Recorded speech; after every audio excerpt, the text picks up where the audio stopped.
news, Samuel Kim wishes his late father happy birthday. The first topic we're covering today is the story of Jose Arredondo, the father of Samuel Kim, who was murdered in Mexico recently on July 16th. As many of you know, this happened several weeks ago. We have not covered it, but we looked into it and it is so tragic. Jose died at 58, was a respected car dealer and real estate company owner out of Bakersfield, California.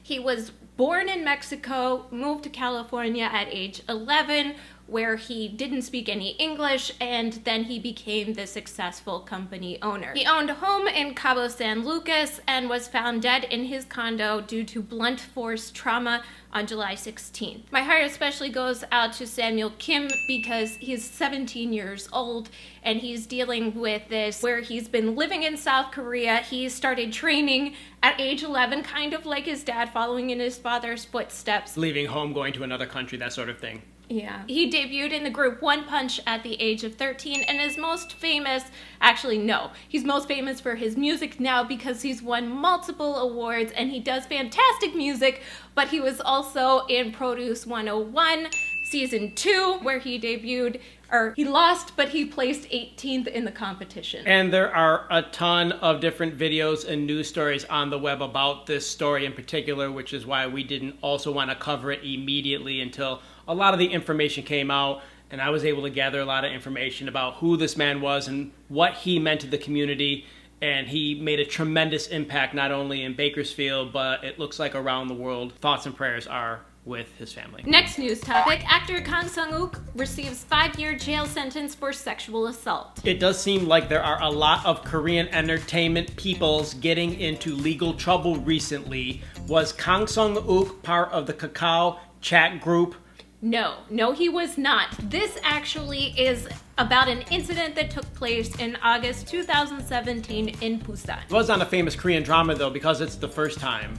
No, he was on Marry Me Now where he played a lower supporting actor role. I just checked the wiki for him and it said 2017 because it's the first time. I think that you got the wrong guy. He was also part of the reality series Heart Signal where he was known for aggressively pursuing the ladies, but most notably he was known for his musicals including The Phantom of the Opera and Newsies. Were you a fan of this guy?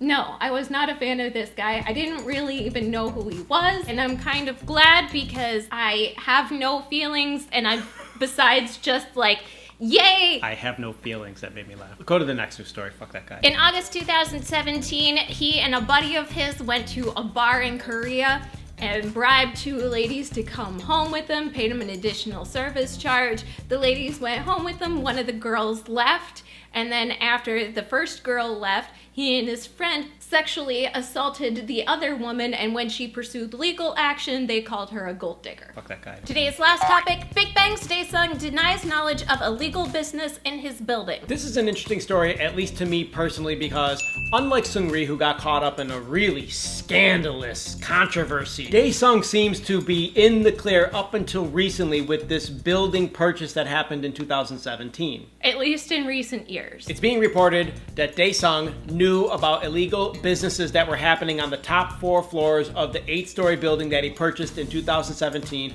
Okay, the top 3 floors and the basement. There were 4 floors implicated, and that they were related to prostitution business. It's speculated that they were related to prostitution business because fellow tenants and neighbors saw lights on at night, from night until morning, but during the day, those particular floors were quiet. Right, because there's no prostitution going on during the day until all the businessmen get out of work after 7 p.m.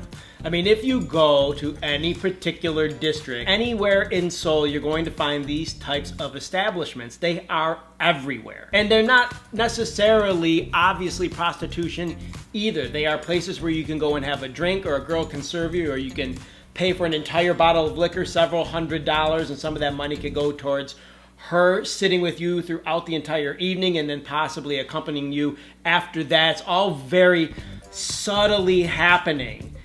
And these businesses were registered as a photo studio and general restaurants. However, they were being investigated by the Korea's essentially Food and Drug Administration. I think the controversy here, though, is that did Daesung know prior to purchasing the building that this was happening because these businesses were already in there prior to him making the purchase, and they were tenants with leases, so he could just continue their leases after the purchase. And it looks like he did in fact know, according to this article that we're covering, because a witness has come out who says that she was in a meeting, he or she, anonymously in the meeting with Daesung when he went to find out about purchasing this with his lawyer and his real estate agent, that he asked about the obligations for the owner being in trouble if illegal activities are happening in his property.